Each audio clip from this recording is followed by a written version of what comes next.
A'udhu billah minash shaitanir rajim, bismillahir rahmanir rahim, assalamu alaikum.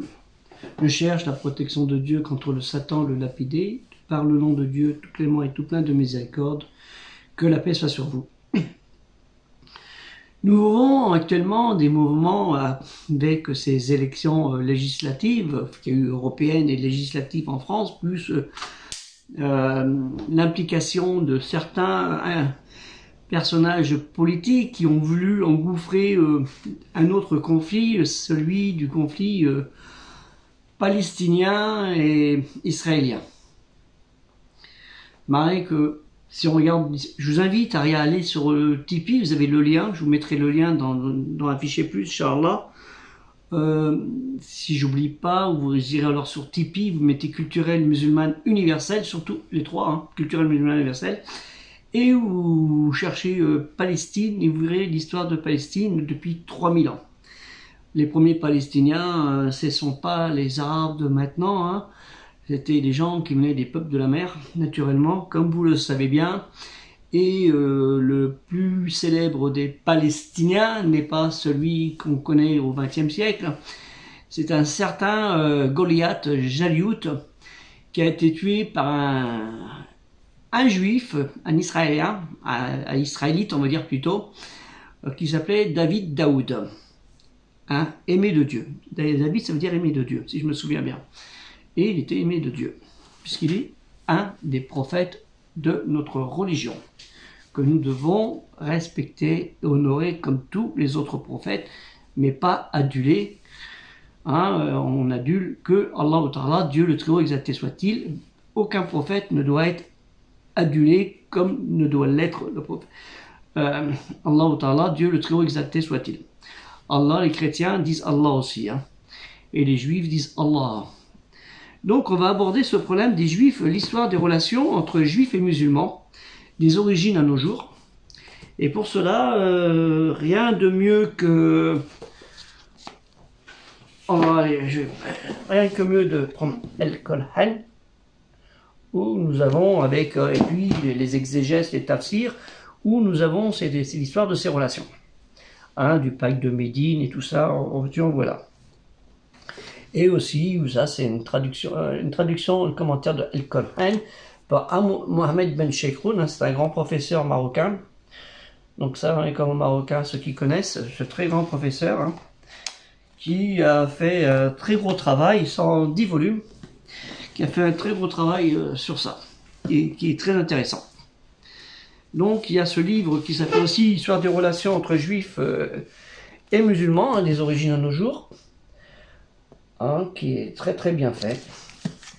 Abdelwahab Medeb et Benjamin Stora. Et je vous invite à lire ce livre avec intéressement, parce qu'on a tout le parcours du judaïsme, on va dire, du judaïsme, malgré que si on veut aller loin dans le judaïsme, je pense qu'il faut... Oui, excusez-moi. Il faudrait avoir complété par ça le judaïsme ancien. Commencer par là. Voilà, le judaïsme ancien, des prêtres aux rabbins, du 6e siècle au 3e siècle de notre ère.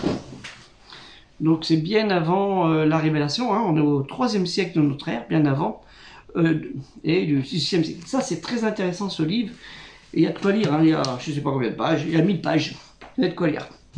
Bien référencé, utilisé avec ce livre, Histoire des relations juifs et des musulmans, qui suit, hein, naturellement, où pendant...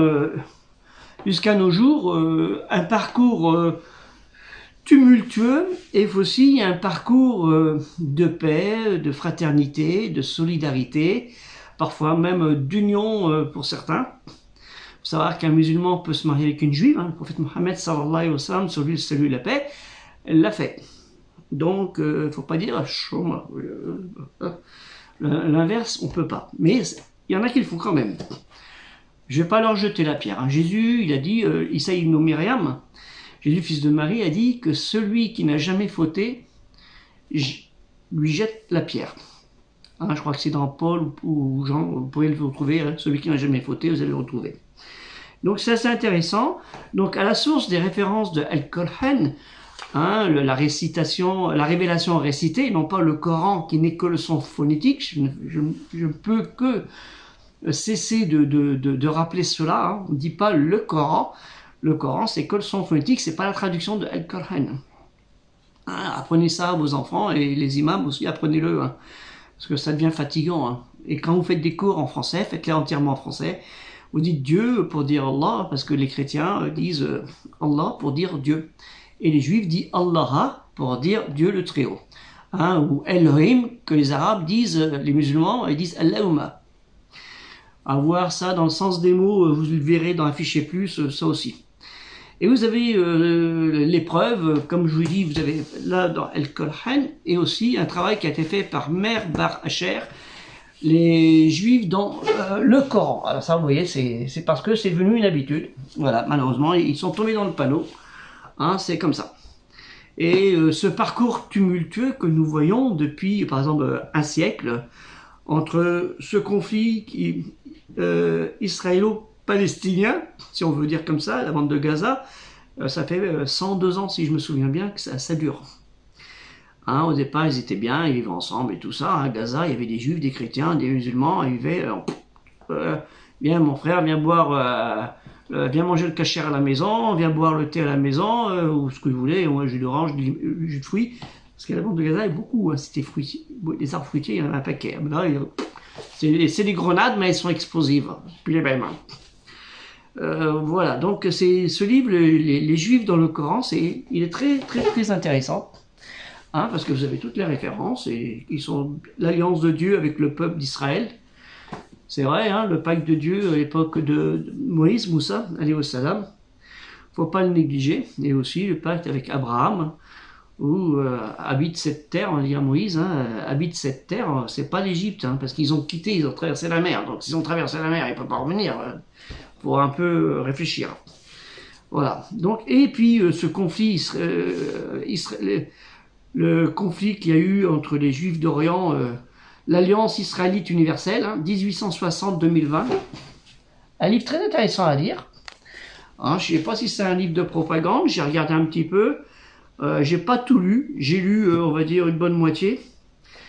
Surtout que j'ai tendance à lire un peu aussi en diagonale, à prendre les informations intéressantes. Hein. 23 janvier 1930, inspecteur de l'AU pour les écoles du Maroc rapporte avoir rencontré le général Huré, commandant du territoire de Marrakech, un homme aux idées larges, assure-t-il, qui s'intéresse aux Israélites. Voilà, oui, c'est déjà, avec les Juifs du Maroc, c'est déjà prévu à l'IA, les installations.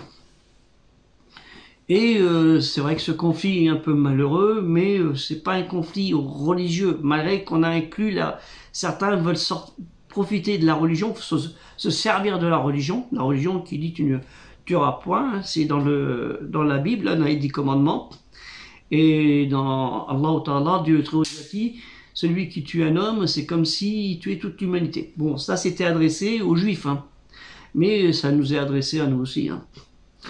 Hein, faut bien, c'était adressé aux Juifs ce verset. Mais c'est important, on doit vivre en bonne communauté et non pas avec l'animosité qu'on voit et à des fins politiques, et à des fins d'intérêt personnel, hein, des chefs, même des prédicateurs, des imams, ou des gens qui sont imams, prédicateurs et chefs politiques en même temps, hein, quand on voit dans beaucoup de pays malheureusement, qui se servent de la religion à leur propre profit, même s'il y a des morts. Hein. Ça les regarde pas, ils s'en foutent. Hein, la douleur des autres, c'est pas ce qui les intéresse. Ils ont une idéologie qui est autre. Voilà, donc je vous invite à faire ce petit parcours, ces livres, de les cumuler, et de réfléchir pourquoi nous sommes arrivés là. Malheureusement, et de travailler avec nos enfants, hein, c'est très important. Mettre des livres dans la maison, hein, et non pas leur laisser avec des téléphones portables, écouter des bêtises, et puis voir des vidéos d'atrocités faites dans les deux camps, dans tous les camps.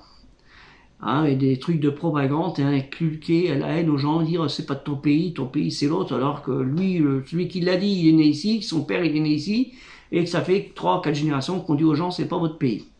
Alors que si, celui qui est né ici, qui a pris racine intelligemment, Il est aussi français que moi, dans tous les sens du terme. C'est ça qui est important. Hein, mais celui qui veut juste pour avoir la carte bleue, les allocs et l'argent et cracher sur la France, il prend sa valise et dégage. On n'a pas besoin de ces gens-là. Hein, on préfère avoir des bonnes personnes utiles au pays, utiles à la communauté, à toutes les communautés, hein, à une seule communauté, à la communauté des citoyens. C'est bien beaucoup important. Et c'est comme ça qu'on va travailler sur le bon chemin. Hein, Elina Seratal Mustaqim, hein, et dirige-nous dans le bon chemin, le chemin de la vérité, de la paix, de la fraternité, l'amour, et la recherche du savoir dans le chemin d'Allah Ta'ala, Dieu le Très-Haut exalté soit-il, pour nous éviter d'aller dans le chemin de la perdition, celui des ténèbres, celui de nar, de l'enfer, pour le jour de Al-Qiyamah, le jour du jugement dernier, et de la résurrection de tous nos corps et nos âmes. Que la paix soit sur vous, assalamu alaikum, et Inch'Allah à une prochaine vidéo, si Dieu le veut.